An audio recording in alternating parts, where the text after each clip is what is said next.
Welcome back to the Crow's Nest, everyone. My name is Jay, and today we'll be taking an in-depth look at Sea of Thieves, the recent comeback in popularity it's made, and whether or not it's worth playing in 2019. For those of you who don't know me and the channel, TCN is a dedicated Sea of Thieves channel, so you might be thinking my opinion is skewed, it's a bit biased, but just because I'm a fan of the game doesn't mean I can't have my own criticism of it.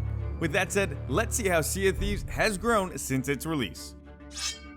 First up, Sea of Thieves launched on March 20th as a shared world adventure game where players took on the role of pirate and lived out the swashbuckler lifestyle. At launch, the game was received with mixed reviews and feedback. While it was arguably a technical masterpiece, many players and review sites felt that the sandbox experience was just too shallow. The Rare devs heard that criticism and readjusted their long-term plans for the game, scrapping their original roadmap and focusing on the feedback. Since launch, players have been introduced to free updates in-game that include campaigns, mechanics, and new ways to play both big and small. The first of these free updates was the Hungering Deep, where players took to the seas to fight the Megalodon and engaged in build rat adventures. Cursed Sails was the next feature-heavy update that brought about skeleton ships, the Brigantine, and new challenges to seek out. The next campaign, Forsaken Shores, pushed the literal boundaries of the game, expanding the world map size and bringing players to the Devil's Roar, a new region of dangerous lands filled with volcanoes and more environmental hazards.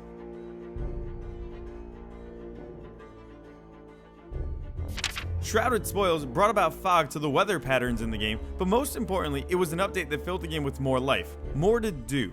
Now here is where so many of the original complaints and criticism back at launch were addressed with this particular update. And lastly, the most recent update, this week's update, the largest update to date, is the anniversary one. If you jumped in at launch but thought the game wasn't right for you, you might want to revisit Sea of Thieves. If you were looking for a more structured experience and an engaging story, lore story missions in the form of Tall Tales is right up your alley. They also added 2 new trading companies to the game, one of which introducing the highly requested fishing capability around the world. And the last feature with the update addressed one of my personal criticisms of the game at launch. The newly added Arena game mode is a bite-sized version of competitive Sea of Thieves play, perfect for players with a limited amount of time to play a game. Sea of Thieves now is leaps and bounds beyond what was initially offered at launch, which is why many players at times felt underwhelmed with the initial offering. Tie in the fact that some of these players were insiders before launch and were playtesting the game, some of these individuals felt burnout before the game had even released. They'd have been playing the same version over and over in their own eyes. Currently, in my opinion, Sea of Thieves has made a massive shift in the right direction for the future of the game. Between the new game modes, new story and lore missions, new gameplay mechanics, and the promise from the devs to continue to build the game from here on out, you'd be silly to not try it out at the moment, especially if you have Xbox Game Pass as it's included in that bundle. So, is Sea of Thieves the right pirate game for you? I can't really decide that one, but if you're looking for a game that lets you play out a pirate fantasy within a sandbox world, there's no need to go looking towards the horizon.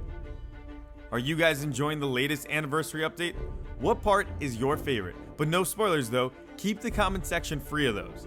Thanks for checking out the video, everyone. If you're looking for a place to sit down and talk all things pirates, video games, and more, check out the official TCN Discord server down in the description and comment section. Once again, thanks for stopping by. If you enjoyed it and want more, click the like button, subscribe to the Crow's Nest, and be sure to hit that bell icon for more Sea of Thieves. As always, my name's Jay, and until next time, fair winds and following seas.